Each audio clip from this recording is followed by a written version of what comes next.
human thought food would satisfy her, but the alien princess had another need. Hank Riker cursed his luck as he trudged through the dense alien jungle, his high-tech compound bow slung across his back. The seasoned hunter's sandy cargo suit was drenched with sweat in the oppressive heat.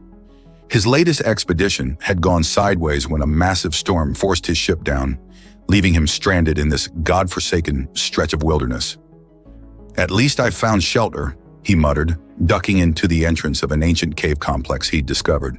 The weathered stone walls were clearly artificial, carved with strange symbols he didn't recognize.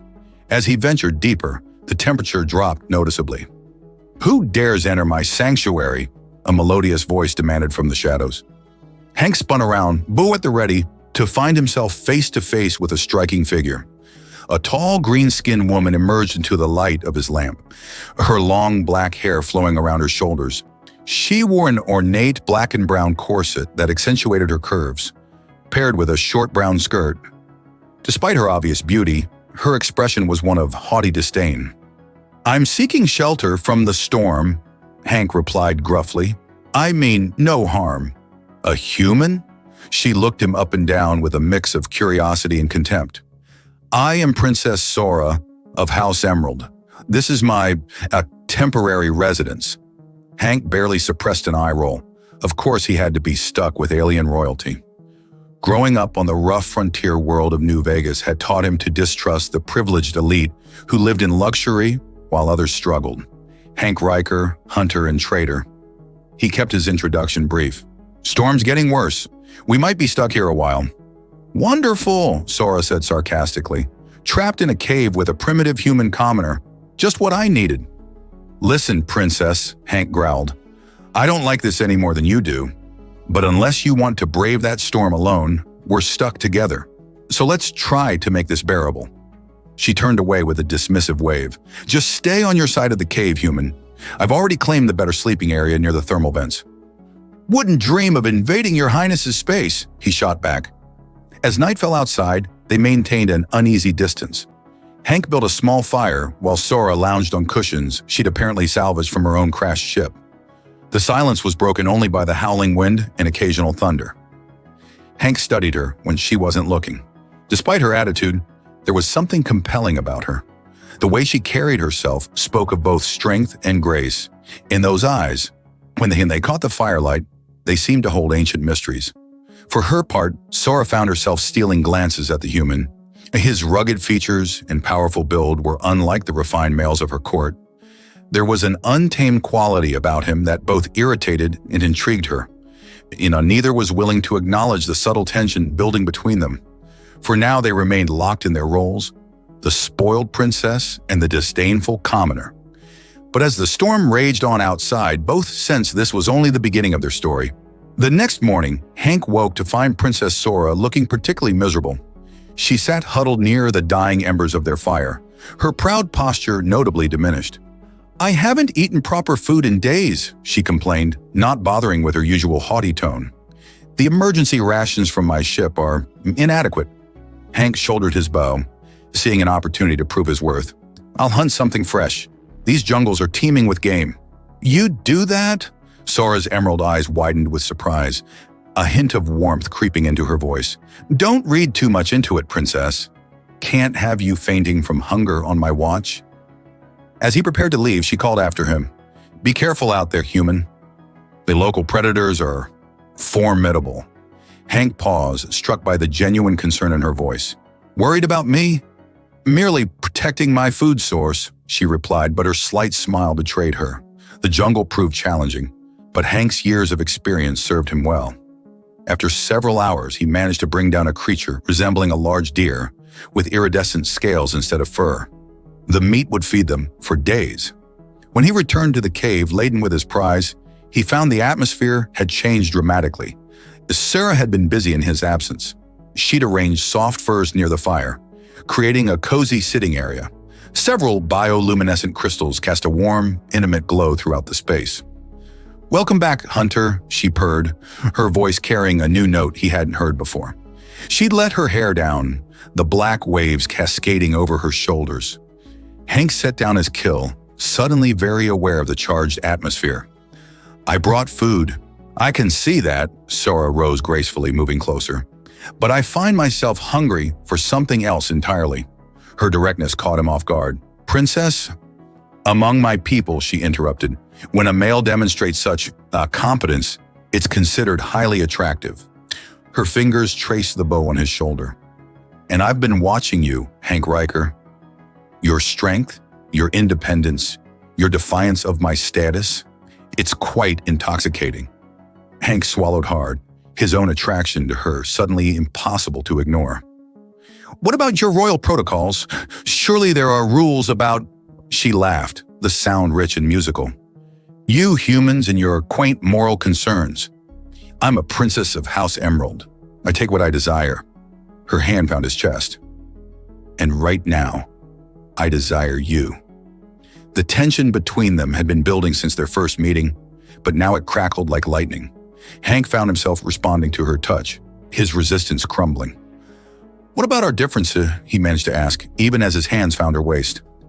Perhaps that's exactly what makes this so appealing, she breathed, pressing closer. You're unlike anyone I've ever known.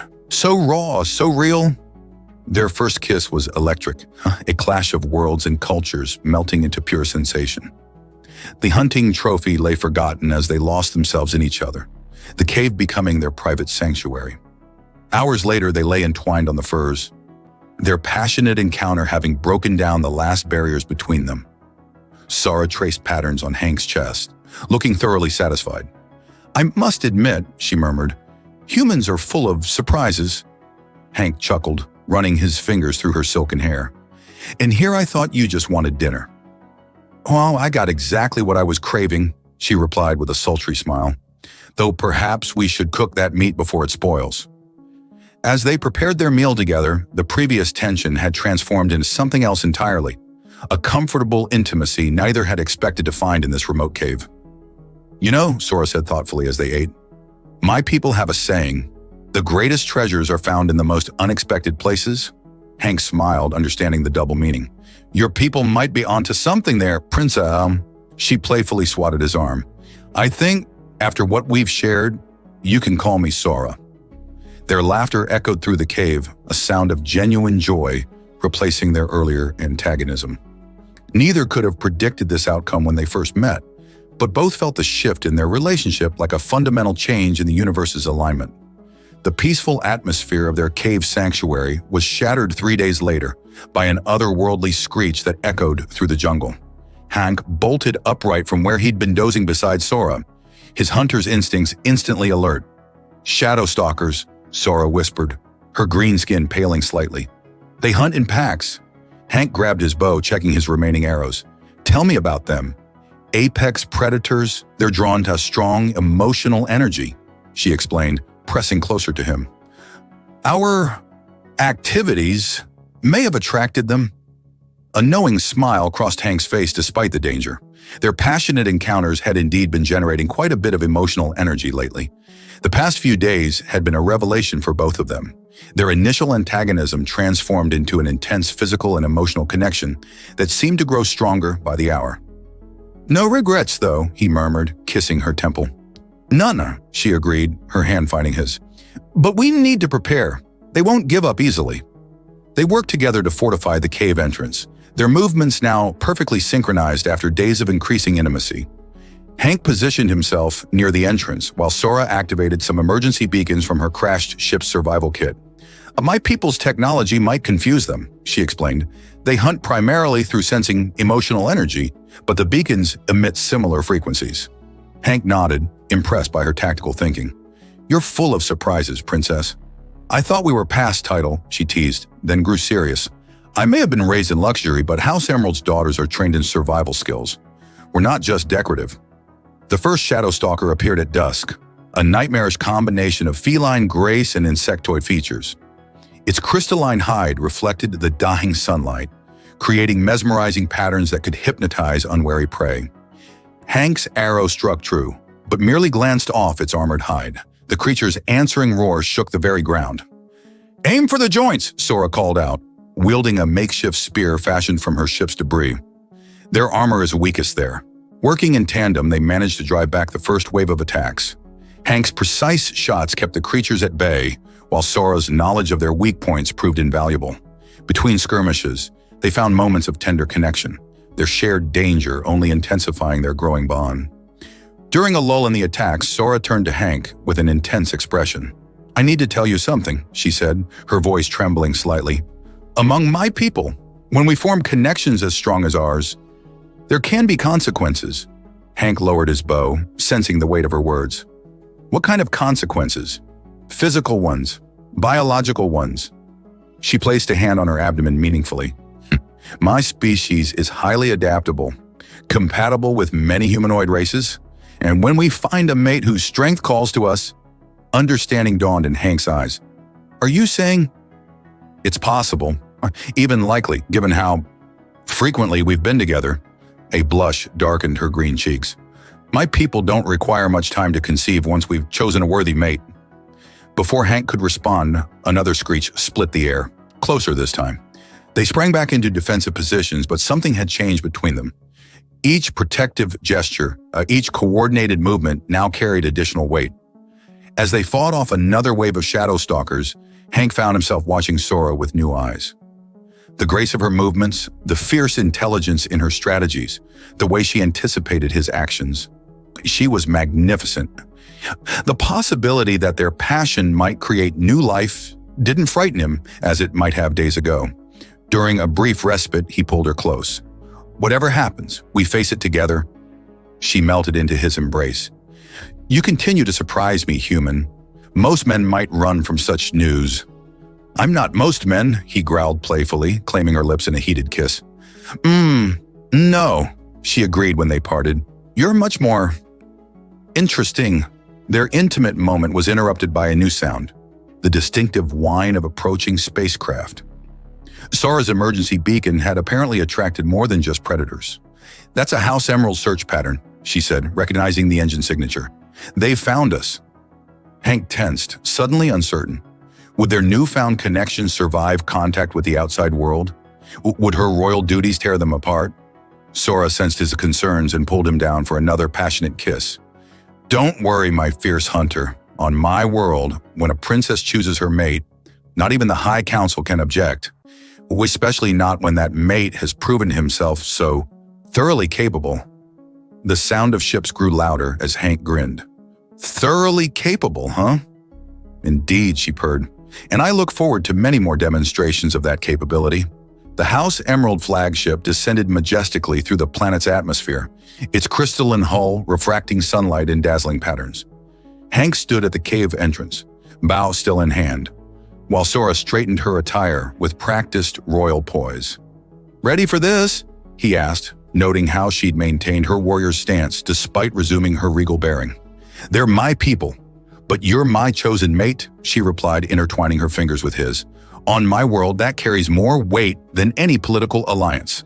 The rescue party that emerged from the ship was led by Lord Commander Thane, a tall, emerald-skinned male whose elaborate uniform marked him as both military leader and royal advisor. His expression shifted from relief to barely concealed shock when he saw Sora's intimate proximity to the human.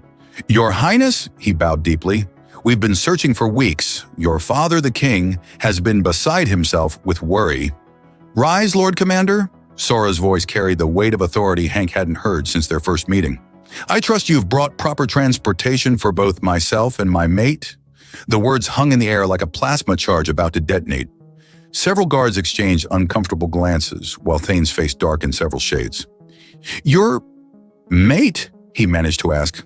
"Hank Riker," she announced proudly. "Hunter, warrior, and the man who not only ensured my survival, but proved himself worthy of House Emerald's bloodline." Hank stepped forward, meeting Thane's evaluating gaze. "Sir." "A human." Thane's voice dripped with barely concealed disdain. "Your Highness, surely you understand the political implications?" "I understand that I've chosen my mate according to our most ancient laws," Sora countered. "Or would you challenge the right of a princess to select a partner who has demonstrated both strength and devotion?" The air crackled with tension. Hank noticed the guards' hands hovering near their weapons, but he remained calm. Sora had prepared him for this moment during their intimate conversations. "There's more," Sora continued. her hand unconsciously moving to her abdomen. "I carry his child. The bloodlines are already merged." This announcement caused an immediate stir. Thane's face cycled through several emotions before settling on resigned acceptance. The ancient laws were clear. A royal pregnancy superseded all political considerations. "The king must be informed immediately," Thane declared, activating his communication device. While they waited for the response, Sora turned to Hank with a mischievous glint in her eye. "Remember what I told you about royal protocols? That they're mostly for show?" He smirked, recalling their passionate discussions about her culture's true nature versus its public face. "Indeed, my people value strength, adaptability, and proven worth far more than political convenience. It's why we've survived as a species for so long." The communication device chimed, and King Aldrin's holographic form materialized before them. His stern features softened visibly at the sight of his daughter.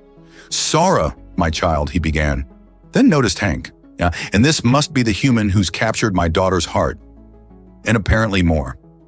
"Father, I've chosen my mate," Sora stated firmly, "and he carries the mark of worthiness." The king's eyes narrowed. "The mark? You're certain?" Hank unconsciously touched the strange, shimmering pattern that had appeared on his chest after their first night together. Sora had explained it was a biological response from her species, a sign that their union was genetically compatible and blessed by their ancestors.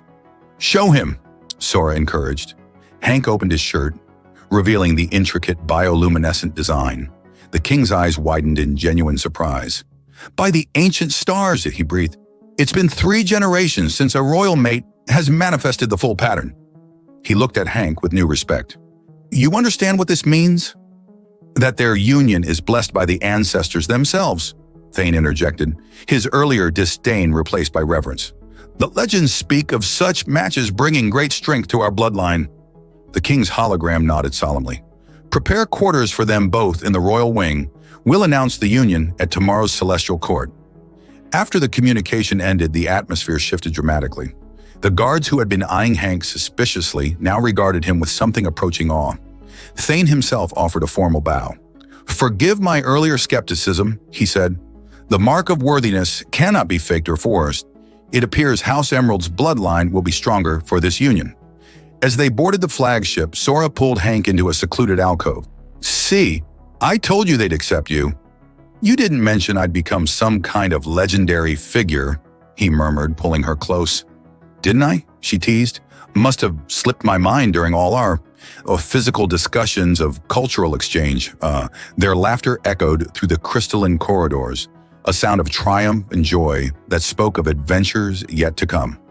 The royal palace of House Emerald stretched toward the twin moons like a mountain of living crystal, its surfaces shifting colors with each passing cloud. Hank stood at the window of their luxurious quarters, adjusting the formal attire he'd been provided, a sleek combination of traditional emerald ceremonial armor and elements of his preferred hunting gear. "Missing our cave?" Sora's teasing voice drew his attention. His breath caught at the sight of her. She wore a flowing gown that somehow managed to be both regal and alluring, the fabric shimming with each movement. Her pregnancy, though early, had given her an ethereal glow that made her even more captivating. "The cave had its advantages," he replied with a suggestive smirk.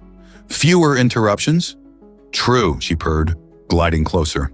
"Though I must say, watching you adapt to court life has been entertaining." The past week had been a whirlwind of protocol lessons, ceremonial preparations, and carefully orchestrated public appearances. To everyone's surprise, Hank had taken to it with unexpected grace, though his methods weren't exactly traditional. During yesterday's formal reception, he'd impressed the military council not with flowery words, but by demonstrating advanced hunting techniques that could enhance their special forces capabilities. The ancient generals had been particularly intrigued by his expertise with the bow, a weapon they'd previously considered primitive. "Your father's advisors seemed torn between horror and fascination," Hank chuckled, pulling her into his arms. They're not used to someone who speaks their mind so directly," she said, tracing the mark of worthiness on his chest through his clothing. "It's refreshingly human." A knock at the door interrupted their intimate moment. "Your Highnesses," called Lord Commander Thane, "the Celestial Court awaits." The grand hall was packed with nobility from across the empire. Crystalline columns soared overhead, their surfaces reflecting the gathered aristocracy in kaleidoscopic patterns. Hank noticed the clear social divisions. The more traditional houses keeping their distance from the progressives who seemed eager to curry favor with the future royal couple. King Aldrin sat upon the emerald throne, his expression warm as they approached. The past week had seen him grow increasingly fond of his future son-in-law, particularly after Hank had saved several courtiers during an unexpected crystal beast incursion in the palace gardens. "My people," the king's voice resonated through the hall, "we gather today to formally recognize the union of my daughter, Princess Sara, with Hank Riker of Earth, a union already blessed by the ancestors themselves." Murmurs rippled through the crowd as Hank's mark of worthiness began to glow visibly through his ceremonial attire. The light pulsed in sync with Sora's own biological luminescence, a phenomenon that, according to the royal physicians, indicated an unprecedented level of genetic compatibility. "Furthermore," the king continued, "their child will represent a new chapter in our history. The royal physicians have confirmed that the hybrid genetics show remarkable stability, suggesting strengths from both bloodlines." Hank squeezed Sora's hand as several of the more conservative nobles shifted uncomfortably. They'd known this announcement would cause controversy, but the mark of worthiness made open opposition impossible. The king raised his hand for silence. As is tradition when a new bloodline enters the royal family, the couple will now demonstrate their compatibility through the dance of unity. Hank had been preparing for this moment all week. The dance of unity was an ancient tradition that allowed the court to witness the physical and spiritual harmony between mates. It was also, as Sora had explained with a mischievous glint in her eye, traditionally quite sensual. As they took their positions, the crystal resonance musicians began to play. The melody seemed to flow directly into Hank's blood, guiding his movements as he and Sora began the intricate choreography. Their bodies moved in perfect synchronization, each touch in turn charged with barely contained passion.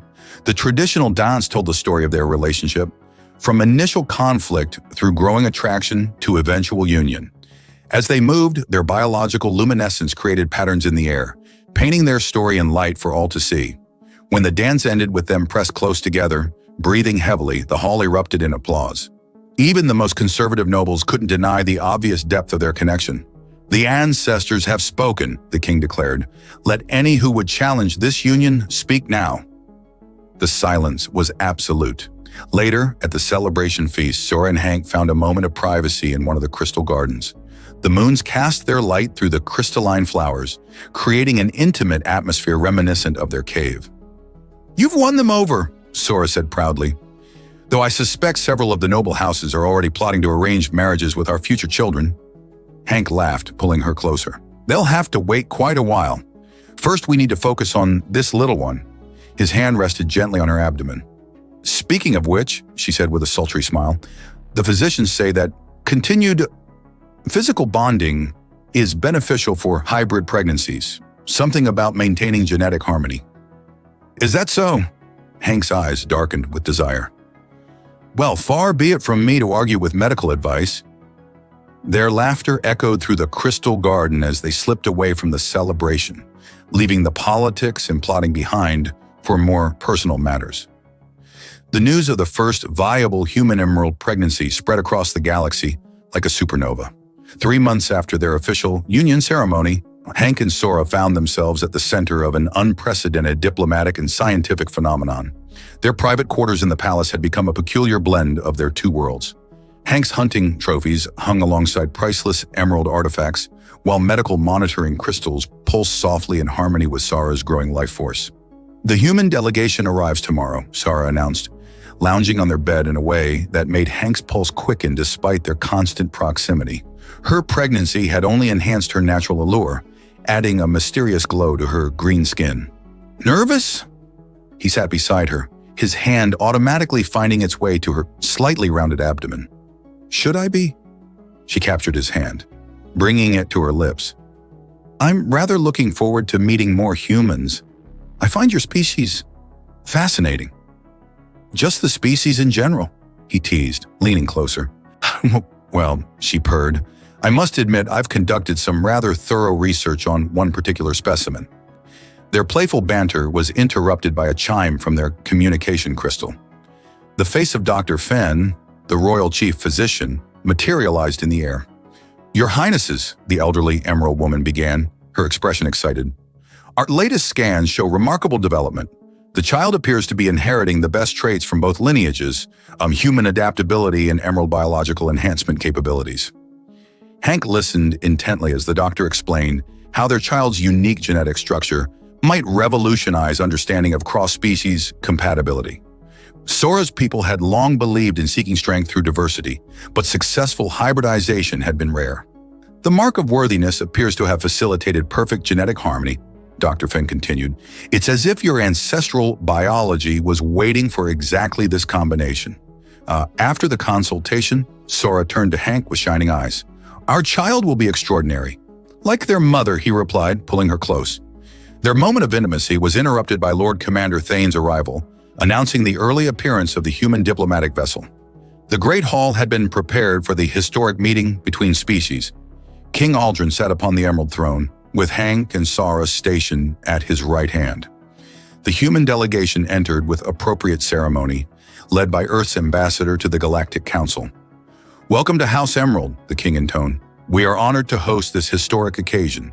The human ambassador, a distinguished woman named Elena Torres, stepped forward. "The honor is ours, Your Majesty. When we first established contact with the Emerald Empire, we never imagined our peoples would be joined so intimately." Her gaze fell on Hank and Sora, particularly noting their obvious intimacy and Sora's visible pregnancy. "Mr. Riker, you've become quite the sensation back on Earth. The man who won an alien princess's heart. It's like something from our ancient legends." "Truth is stranger than fiction, Ambassador," Hank replied diplomatically, though his hand never left Sora's. The formal meetings that followed were a blur of scientific discussions, cultural exchanges, and diplomatic negotiations. Both species saw tremendous potential in their union, not just politically, but biologically and culturally as well. Later that evening, during a private dinner in their quarters, Sora observed, "Your people seem particularly fascinated by our biological compatibility. Can you blame them?" Hank smiled, watching her devour a curious combination of Earth and Emerald delicacies, one of her pregnancy cravings. "Humans have dreamed of meeting aliens for centuries. Finding ones we can actually reproduce with? That's beyond even our wildest science fiction." "Speaking of reproduction," she said with a sultry smile, "Dr. Finn mentioned that regular intimate contact continues to be crucial for fetal development. Something about maintaining the harmonic resonance between our genetic patterns." Hank raised an eyebrow. "Did she now? And this has nothing to do with your increased appetite for alternative activities?" "Are you complaining?" she challenged playfully. "Never," he growled, pulling her onto his lap. "I'm just amazed at how perfectly we fit together in every way." Their laughter turned to sighs as they lost themselves in each other, the diplomatic complications forgotten in favor of more personal matters. The next morning, they attended a joint scientific conference where doctors from both species presented their findings on the pregnancy. The human scientists were particularly amazed by the mark of worthiness, which had begun displaying new patterns as Sora's pregnancy progressed. "It appears to be some form of biological communication system," one Earth scientist explained excitedly. "The patterns change in response to both the mother's and child's needs, guiding the father's biological responses to optimize development." "Our ancestors knew what they were doing," Sora whispered to Hank. "They created a perfect system for ensuring compatible unions. And here I thought you just couldn't resist my rugged charm," he teased. "That too," she agreed with a wink that made his heart race. "Though I suspect the ancestors knew exactly what they were doing when they made human males so appealing to our biology." As Sora's pregnancy entered its final phase, the Crystal Palace buzzed with unprecedented excitement. The medical wing had been transformed into a unique hybrid facility, combining Earth's advanced medical technology with Emerald biological enhancement systems. The impending birth of the first human Emerald child, confirmed to be a male, had captured the imagination of both species. Hank stood at the window of their private medical suite, watching the twin moons rise. The mark of worthiness on his chest pulsed with increasing frequency, responding to Sora's approaching delivery. Still restless, my hunter? Sora's voice drew him back to their bed, where she reclined in a way that somehow managed to be both regal and alluring, even in her advanced state. Just thinking about how far we've come, he replied, settling beside her. From that cave where you surprised me with your alternative appetite for satisfaction. She laughed, the sound like crystal chimes. Admit it, you thought bringing me fresh meat would be enough to please a princess? How was I to know you had such specific needs? He teased, his hand finding its way to her rounded belly, where their son grew stronger each day. The best kind of hunger, she purred, pulling him closer. One that led to all of this. Dr. Fenn's latest scans had revealed fascinating developments. Their son's genetic structure showed perfect stability, combining human adaptability with emerald biological enhancement capabilities. More surprisingly, the pregnancy had altered Sora's own biology, creating new pathways for human emerald genetic integration. The mark grows stronger, Hank observed as new patterns of light swirled across his chest, matching the luminescent designs that had appeared on Sora's skin during pregnancy. It's preparing for the birth, she explained, tracing the patterns with her fingers. Our ancestors created these biological markers to ensure perfect genetic harmony during crucial moments. Their intimate moment was interrupted by a soft chime from the medical monitoring crystals. Dr. Finn entered, accompanied by her human counterpart, Dr. Sarah Chen from Earth's Xenobiology Department. Your Highnesses, Dr. Finn began, her expression excited. The latest scans show remarkable development.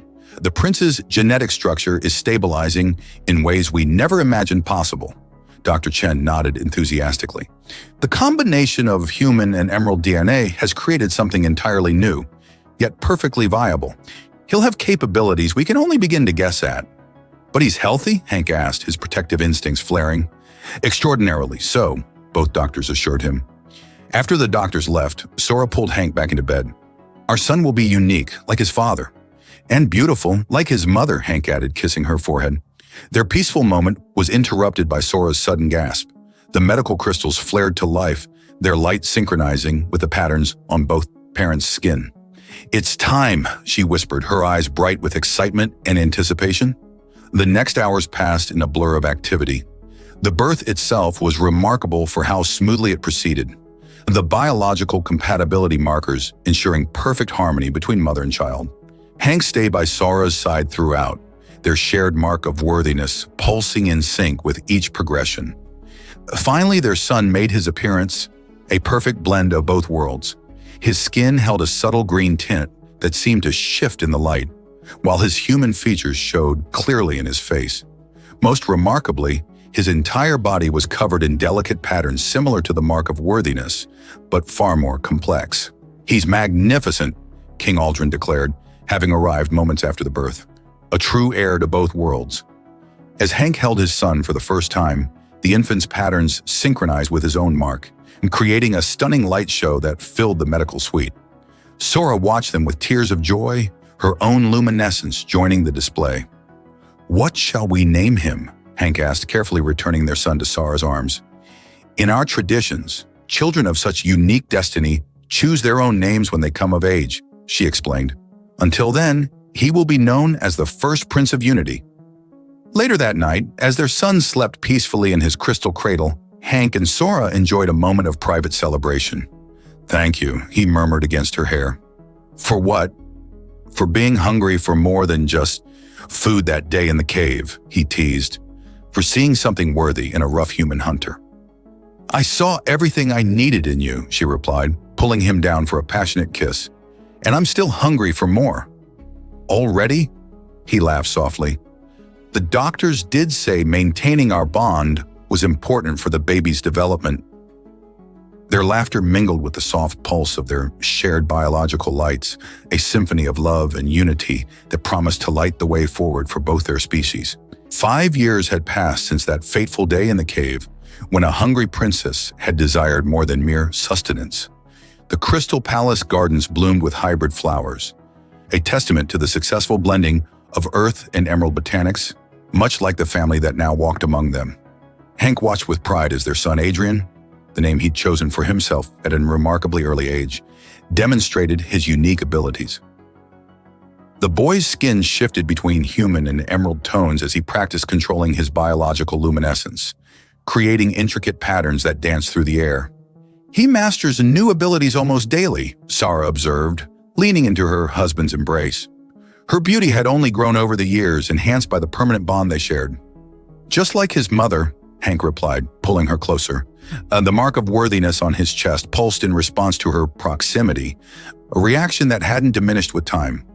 Adrian's latest discovery had been the ability to communicate with both the crystal technology of the Emerald people and Earth's digital systems simultaneously. His hybrid nature allowed him to bridge gaps between the two civilizations in ways nobody had anticipated. "Watch this, Father," Adrian called out, touching a crystal formation. The entire garden lit up in synchronized patterns, responding to his unique energy signature.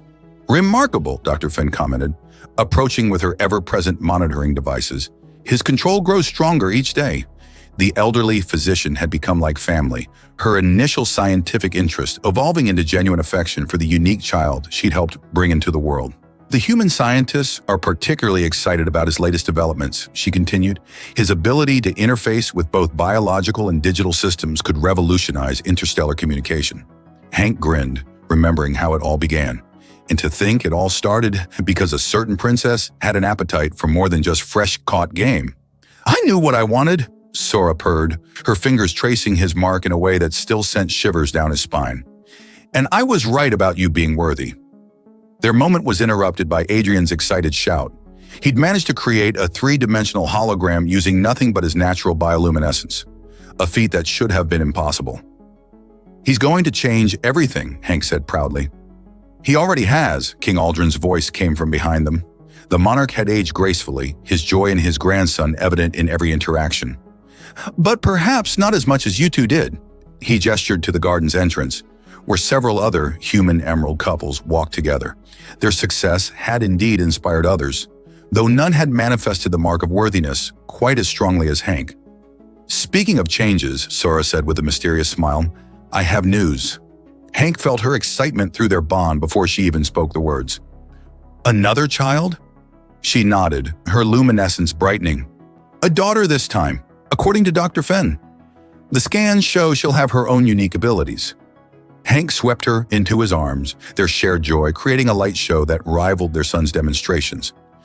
Adrian ran to join them, his small arms wrapping around them both as their family luminescence synchronized in celebration. "I hope she has father's hunting skills," Adrian declared, "and mother's appetite for adventure." The adults laughed at his innocent comment, though the heated look Sora gave Hank held nothing of innocence. Their passion had only grown stronger over the years, their bond deepening with each shared experience. That evening, after Adrian had been tucked into bed, Hank and Sora returned to their private gardens. They'd had a replica of their original cave shelter built there, a reminder of where their journey began. "Remember when you thought bringing me food would be enough to satisfy me?" Sora teased, pulling him into their special sanctuary. "How could I forget?" He gathered her close, their marks pulsing in unison. "Though I must admit, your alternative appetite led to results beyond my wildest dreams." "Our dreams are just beginning," she whispered, her lips finding his, "and I'm still hungry for more." Their laughter echoed through the garden, a sound of joy, passion, and promise for the future. They had created more than just a family. They had birthed a new era of human-emerald relations, proving that love could bridge the gap between worlds. As the twin moons rose over the Crystal Palace, their light caught the shimmering patterns that danced between the lovers, telling a story that had begun with a hunter's offering and a princess's deeper hunger, a hunger that had changed two civilizations forever.